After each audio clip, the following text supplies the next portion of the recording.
Hello, Laura Donnelly here with Dancing with Ease, Body Brain Balance. And today we have the healing path and a conversation with my good and long time friend, Ione, about dream healing. I think that when I thought back on this, I think I met Ione when I was in my late 20s. A friend of mine was in a performance event that I was choreographing, and she said, you need to meet this person. And also at the event, we could put out flyers and things for things coming up. And there was a sacred journey to Egypt. And I looked at that flyer and I'm like, I'm going to do that. And Ione was the person who was putting together the year-long training in intuitive arts, women's mysteries, creativity. And at the end of the year, we went on this most fabulous journey to Egypt. And I sleep like a rock. And I didn't sleep for like 4 or 5 days. Like the whole thing was a dream for me. And so Ione has been really important in my healing journey, in my healing path through my life, in terms of opening a door for all kinds of new ways of being. So the healing path is a series of conversations with friends and colleagues that I have known who have been important to me through my life and who have wonderful information to share with other people. And one of the really foundational principles is that all healing begins with self-healing. And sometimes somebody just needs to remind you where to start. So I'll bring Ione onto the screen and she can tell you a little bit more. She is, what do they call it now? Multi-passionate, multi-talented. She is all of that. Hi, Ione. Hi. Well, it's great to see you, Laura Donnelly. He's so nice. It's just like old times. Well, it's definitely new times, but new times are often very interesting and wonderful to participate in. Yes, things keep changing, shifting and changing. That reminds me of a lot of dreams I would write down when I first came to your dream circle, and they would have a scene change and another scene change and another scene change. But it was the same dream, like this. Yeah.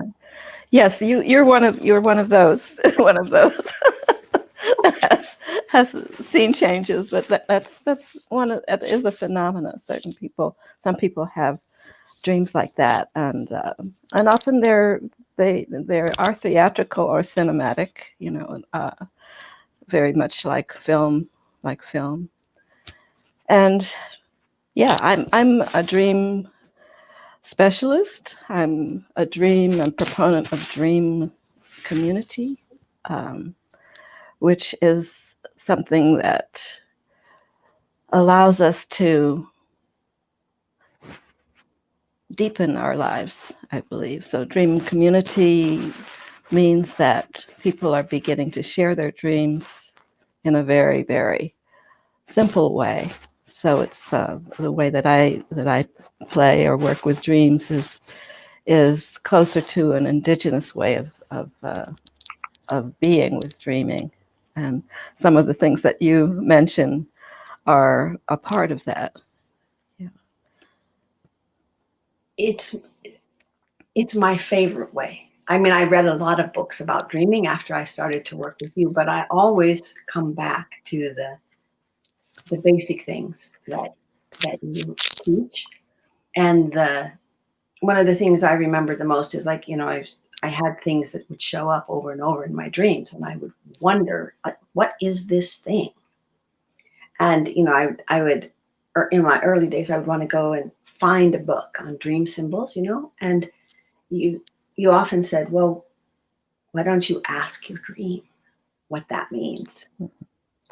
And it was really, then I said, oh, my own dreams have their own language that they're talking to me of that. Exactly. I want to free people from the standard concept of analysis. Although that, there are many wonderful ways of, as you know, of working with dreams. There are dream books where people seem to say that this means that, and that means the other. However, dream community is freeing us up to the freedom of our dreaming and the understanding of our own symbols, just simply through dream awareness. So by beginning to really pay attention to become more at ease with our dreams without freaking out over them. The freaking out part is very common because a lot of people have become afraid of what their dreams might mean, and that has to do with certain Western technologies and Western dream psychiatrists and systems. However, once we begin to pay more attention to make friends with the dreams, we begin to be able to really understand what they're saying to us, what they mean, and but it's not so much about the meaning, quote unquote, meaning in that sense that we want to emphasize. If you are, one of the things that I often have said when I'm talking about dreams is that I first became interested and intrigued by them, and I realized that dreams never lie. Remember that, Laura? Yeah. Okay. So that's something I say to get people to say, what are you talking about? And what I'm talking about is that they never lie about our feelings. So no matter what the stories or what the symbols, which can be fabulous and wonderful and very interesting, but no matter what that is, if you're paying attention, bringing awareness, you realize that there's feelings in those dreams. And the feeling is always a true feeling. And so this is an amazing gift that we have. What I say, a rich built-in source of information and healing. Because often we don't know these days or any days what we're really feeling. People say, I'm confused. Well, pay attention to the dreams and you'll notice, don't have to be so confused. I'm going through this, I'm going through that, I'm feeling this, I'm feeling this way. By noticing the feelings, we begin to be able to realize, okay, it's perhaps something has to change. So if it's what people say, I have nightmares. Well,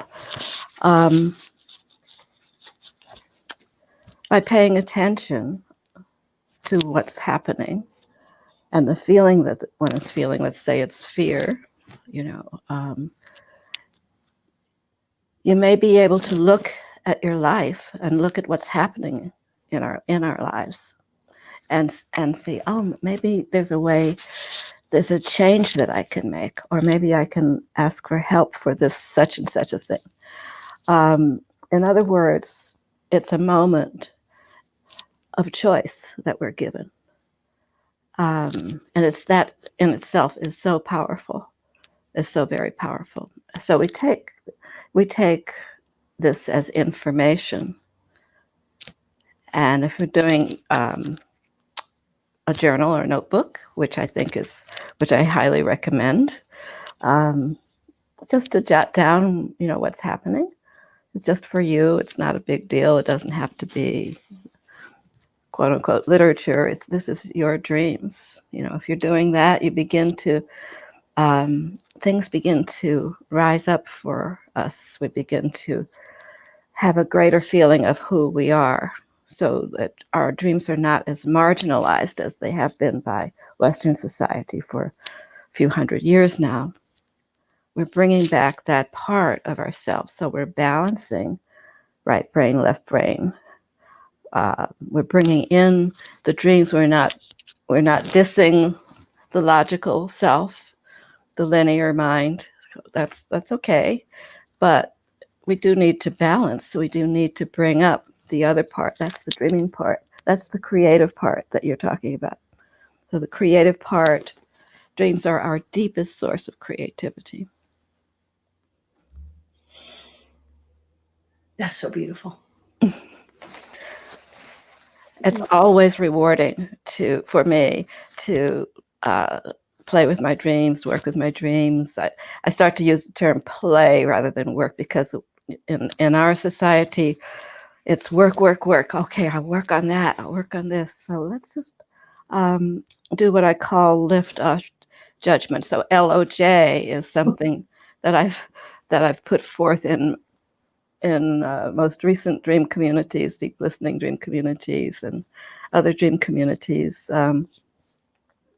That's because as I was teaching throughout the country and other places, other countries, I began to realize that people had a lot of stuff around their dreams, and they would say almost immediately, "Oh, I never remember. I dream, but yada da da da. I never remember my dreams. So, my dreams are you know." And what So I developed this thing of lifting off judgment around our dreams. So LOJ. So LOJ became a kind of meme, and in the deep listening trainings that are happening, and I realized that they were using it for lots of other things besides that purpose. And I said, okay, well that's fine, but it's really funny for me because I just kind of made it up one day. So, but I guess everything's like that. So LOJ. So I'm wanting people to be more have more fun with our dreams, shall we say? So that comes into the concept of the dream of reality. We're exploring the dream of reality and the reality of the dream. And so having fun with that means, so you're dreaming of green green lights outside your window. Well, there could be lots of things going on with that, but maybe because these green lights are feeling good to you, maybe you would wear green that day. You would look into your closet and wear something green.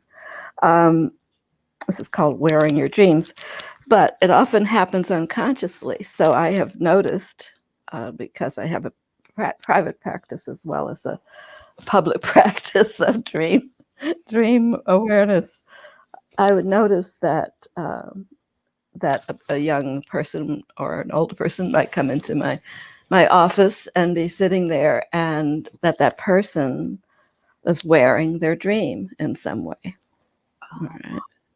All right. So we don't recognize. So do you know what I'm saying when I say wearing your dream? So let's see. What do you have on today? I have on coral and turquoise. Yeah. So something may or may not have, that you remember or don't remember, but have been in your dream time that is coming through. But it's often unconscious. It was this coral color for sure. And because I have a few shirts this color, because it's resonant color, but I have a different shirt, and I often wear my breakfast on my clothing. Darn. Well, I cook in my, and then I got spots on my thing. So I had to change my shirt, but I found exactly the same color shirt because there was this underneath thing. This is the color today. This is what I need to wear today. Yeah, got it. Yeah. And I did that once too. I dreamed about oranges and an orange soda pop, and I was really not doing any sugar. So that whole day I drank orange juice. Yeah. Every time I drank it, I laughed. My whole self was so happy. That's so great. Yeah. Well, that's another way that dreams can bring healing to us. Often there are indications about food. The green that I made up just now might also have been an indication to eat more greens. Or actually, I might have said it unconsciously, because I have been cooking greens today, so but often we'll get a clue in a dream as to what the body needs. And so that becomes very, very powerful and very, very beautiful. So that orange, possibly you needed to have that in your system. Clearly, it made you feel good, and probably your body was wanting it. Yeah. So. And this like drifting. What you're describing is like the green lights and the green food and the green clothes and this not holding things in one place is something I learned working with dreams with you. Partly the dream puns, which are so funny. Mm-hmm.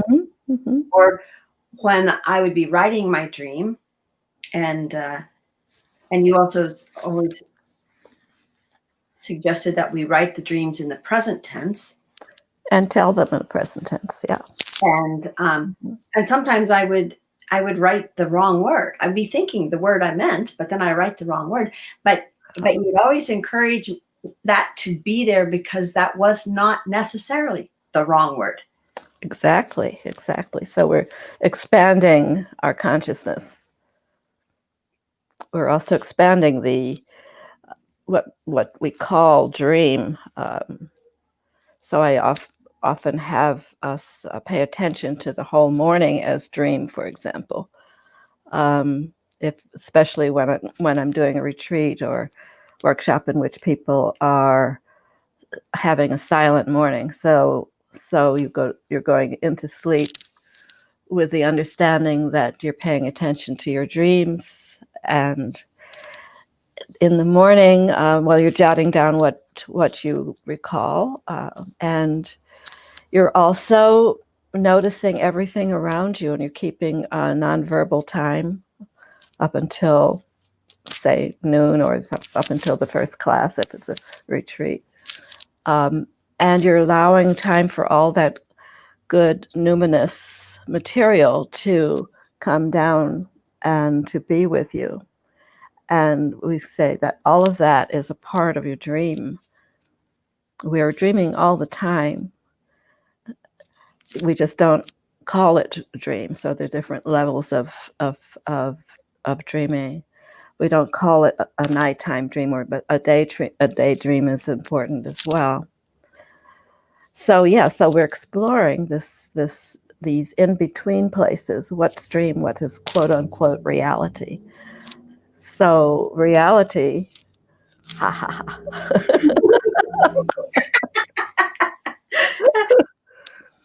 Yeah, reality. And then we laugh.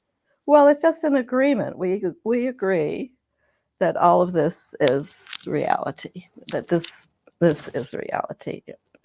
Although with the internet, we're getting closer and closer to realizing, wait a minute, there's more to this. This is an expanded kind of reality that we're sharing today, for example. I remember a few years ago, we had. So like I can't even remember. I met you in the 80s, 1980s. Like, sorry, we'll just out ourselves how long it's been. You what? What'd you say? I said, well, out ourselves how long it's been that we knew each other. So well, I've known people longer than that. So don't worry. Right. But then we would then because I move and things, we would go apart and we would come back together for a project and we would go apart. And one time we'd been apart for several years, and I contacted you and I mentioned something in reference to a dream I'd had, and you go, oh, I remember that dream. Oh yeah, I remember a lot of your dreams. Yeah. I know. and it was just like, oh, I don't have to explain all this stuff. This thing that is so vibrant and important symbolically in my life, mm-hmm. because we had shared dreams with each other. It was just like, you understood that piece. Yeah, yeah, that's dream community. Yes. And it's just like, it's like, oh, I don't have to explain any of this. I just have to reference that dream, and then we can both say, oh, like from this place we can move here. And that was, and I was like, yeah, it's like the dream just happened yesterday, even though it might have been in this reality 15 or 20 or more years ago. Yeah, well, dreams are essentially timeless themselves, you know, and so dipping back into an old dream is like that, you know. It's just that time has a very, very different function in our dreaming. It's really very, very special that way. Yeah. I like that about dreams. Yeah.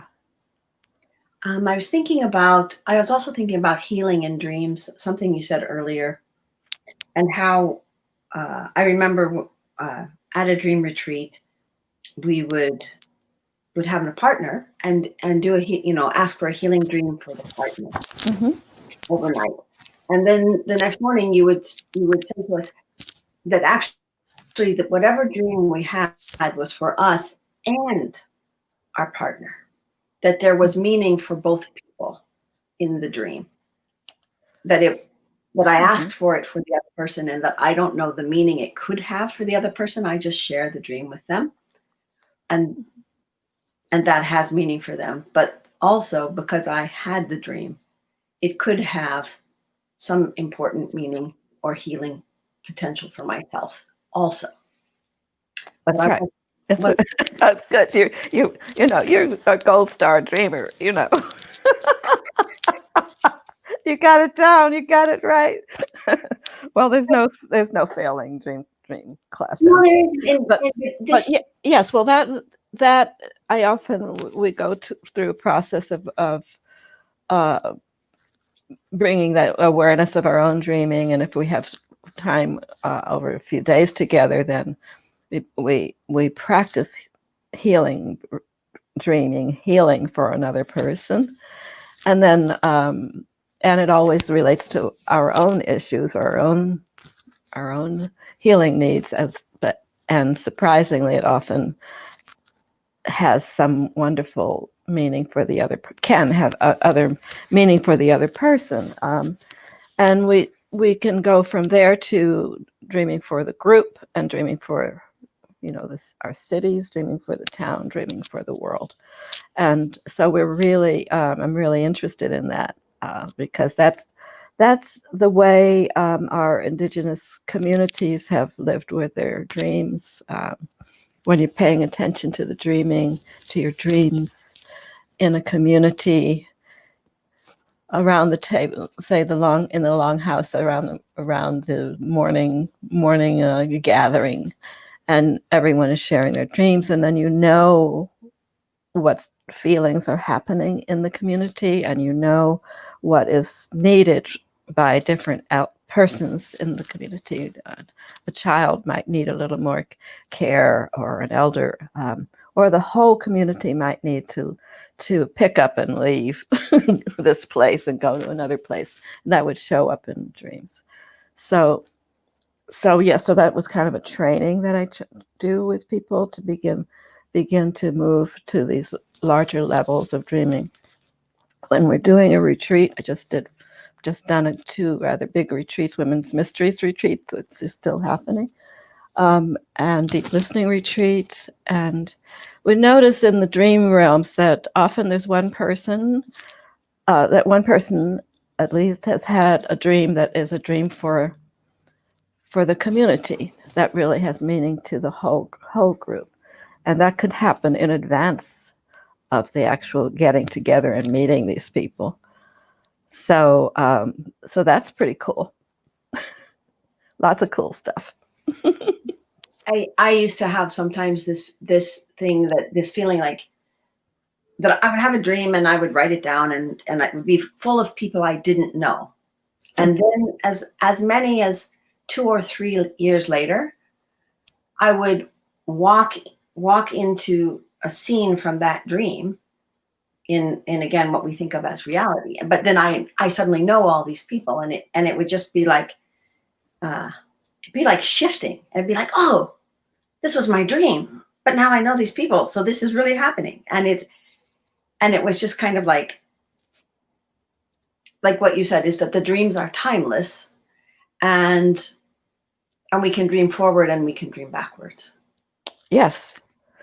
Yeah. And many people dream of places that, and then some years later, whenever they find themselves walking into or seeing that place or living that place. So with the people, it happens as well, but not often as it hasn't been reported to me as frequently that they actually meet the people. Although sometimes I just remembered a person I had dreamed who was sitting next to me in a group. I said, I just dreamed about this person. I know him, just like what you're saying. But most people, we often laugh about it. This is the question: who are these people who show up in your dreams? They're very, very real, fully realized type people. Sometimes we're dreaming of people we know, but often it's all these other people, so it's still a kind of mystery in dream lore, who the people are, and they may be people we haven't met yet, but I'm not so sure. There may be other levels of who these people are. Right. Well, see, and this is the thing. Even if I would have what would be to me a scary dream, if I would bring it to the dream circle, to the community, and share it, it would suddenly be way less scary than it had been. Yes, that's important. Not to stick around with your fearful dreams. Don't let them have that power over you. So finding someone to share with is important. And sometimes the situation that I had a certain reaction to, other people in the dream circle would have a completely different reaction to. Mm-hmm. And that was really helpful for getting me to get unstuck from my idea. Mm-hmm. And then I could look at what about that made me feel uncomfortable in such a way that I interpret it as fear. And then I just had avenues of exploring to play with. And so then this is something I do like today. It is like, if something happens and I have a reaction to it, I try to think of that thing as maybe like a sculpture and back away from it, and go around and look at it from a different direction. Sort of the way the Dream Circle community provided that different points of view. Yeah, that's fabulous, Laura. That's the idea. That's really fantastic. This is a dream too.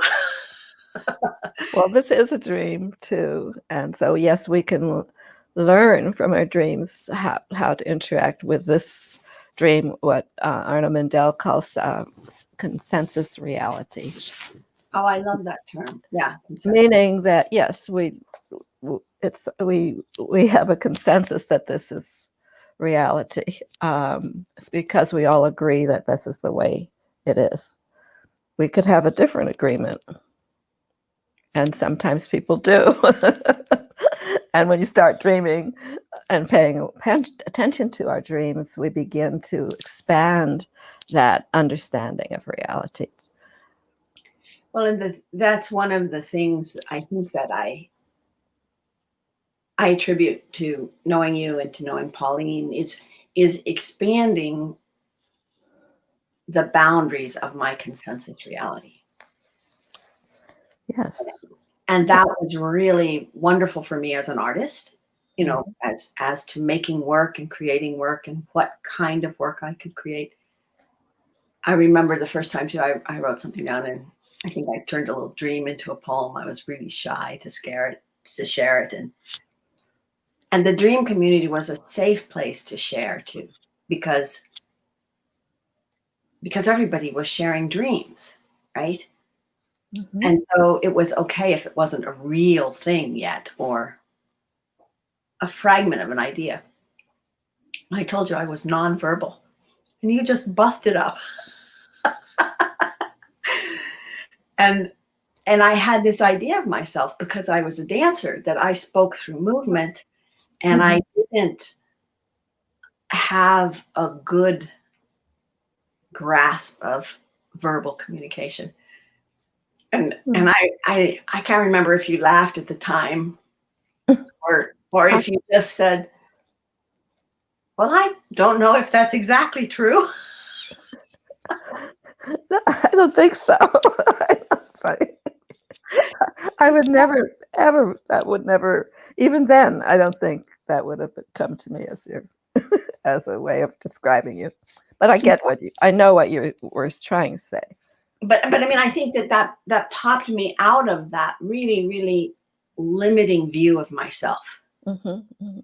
Right. Yes, we have these tight ways of understanding ourselves, and these do not always stand us in good stead as we go through life. So it's really good to be able to be able to do a little dance around the, especially if you're a dancer, dance around those concepts that we hold of ourselves, and that is very prevalent among us humans. Yeah. I mean, I could talk to you for hours, I'm sure, about dreams and life and the bridge. There's kind of a bridge between dreaming and everything. Dreaming and making work, creating a book.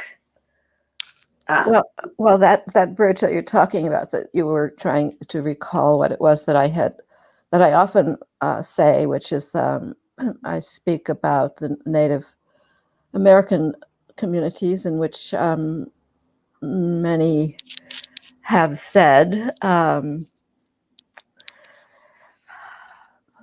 we go and we see this pottery and we say, oh, that's nice pottery, or whatever, but and we call it art. It's not art. It's just something that has come out of a dream. So the pot, the beautiful pot that we're looking at, was first dreamed. So first you dream it, and then it comes into creation.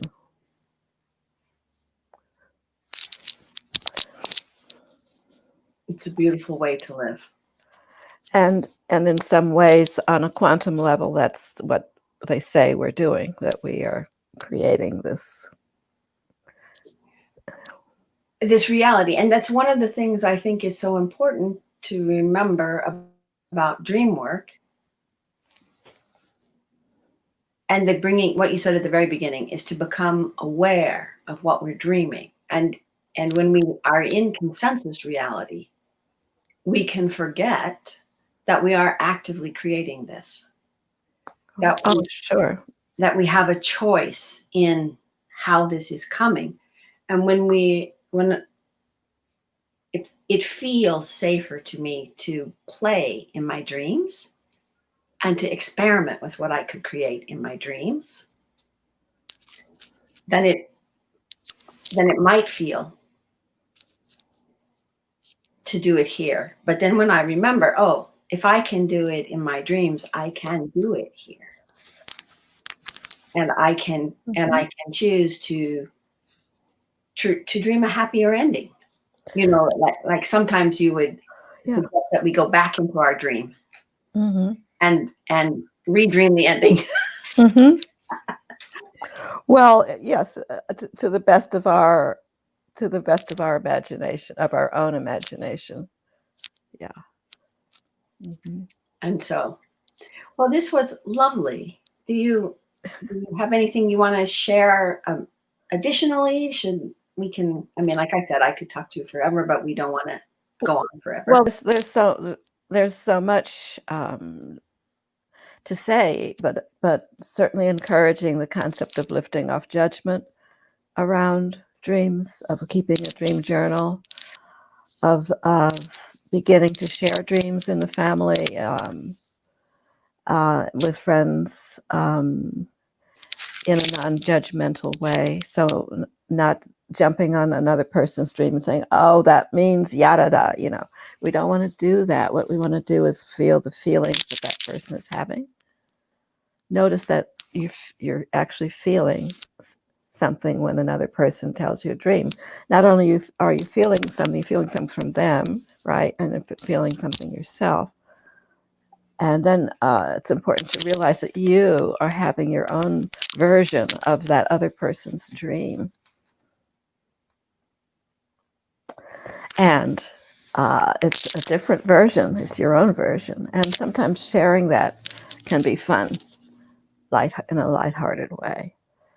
So sharing the dreams in the family, in the community, in our political arenas is very, very important. And my dream is that this brings us all to being able to feel each other's feelings so that we know what's going on and we do not create havoc and war with each other. It gives us a much, much more beautiful way of being in life together, and choices that are beyond what we're talking about, those limited places, limited mindsets. So that's my dream. I actually wrote that in the preface to the new ebook of Listening in Dreams, which is an ebook now, as well as a I love that. I put the link in the description so people can find the source and get it. Yeah. And I love it. I love the whole Listening in Dreams. It's a whole thing, and very funny. One of my early conversations was with someone who does a listening practice for communication. And so in the healing path, this idea of listening on different levels kind of keeps coming back up. Yeah, right. So I've exploring deep listening in dreams, in the dreams themselves. So you can also play around with noticing sounds in your dreams. Because they're so visual, we don't often notice that there's a lot of sound in there. So I've been as the dream keeper at Deep Listening community. We can do 24-hour listening. Listen all day and all night.